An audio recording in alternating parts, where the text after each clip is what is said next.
কিশোরগঞ্জের বিভিন্ন উপজেলায় অবৈধভাবে ড্রেজার ও ভ্যাকুম মেশিন দিয়ে মাটি কাটার মহা উৎসব চলছে। কিশোরগঞ্জ জেলা প্রতিনিধি মাসুদুল ইসলাম সবুজের পাঠানো প্রতিবেদনে দেখুন বিস্তারিত। কিশোরগঞ্জের কটিয়াদীঘি সহ বিভিন্ন উপজেলায় সরকারের আইনকে অমান্য করে অবৈধভাবে ড্রেজার মেশিন দিয়ে বালু উত্তোলন এবং ভ্যাকুম মেশিন দিয়ে মাটি কাটার হিড়িক পড়েছে। সরকারের আইন অনুযায়ী ব্যক্তি মালিকানাধীন ভূমির মাটি বা বালু ক্রয় বিক্রয় নিষিদ্ধ হলেও কিছু প্রভাবশালী মহল সরকারের আইনকে তোয়াক্কা না করেই রমরমা মাটির ব্যবসা করে কোটিপতি বনে যাচ্ছেন।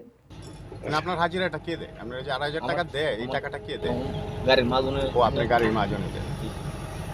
এক এক জনের আমি জানি, অনেক মালিক কইলাম না মালিকের কোনো টেয়ার নেই। আমরা যে গাড়ির মালিক কেডা এইটা আমরা জানি না। আমি তো কইলাম ওরা কিভাবে খাচ্ছে কিভাবে বেচতেছে, তো অনেকে দেখলাম ছোট ছোট জমি, কিন্তু ফিশারি হবে না, কোনো কিছুই হবে না, তাইলে এটা জমির মালিকই কই পারবো, কারণ করে দেওয়ার খালি মুহে অনেক কিন্তু মাটি কাটার বদ্ধ না।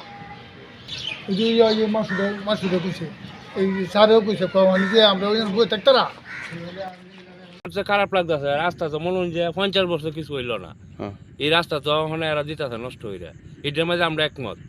কোন যদি ৭৭ মানুষ হলে আমরা আইতারাম। কোনো মাটি ৬০ টাকা, কোনো মাটি ৩ টাকা। ৩ টাকা হইলো বালু, মাটিটা হইলো ৫ টাকা ৬০ টাকা।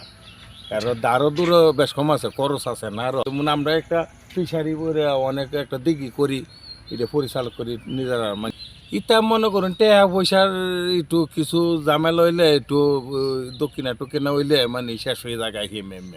আর এমে তো মনে করুন পারমিশন এমন তেমন কোনো কিছু নাই।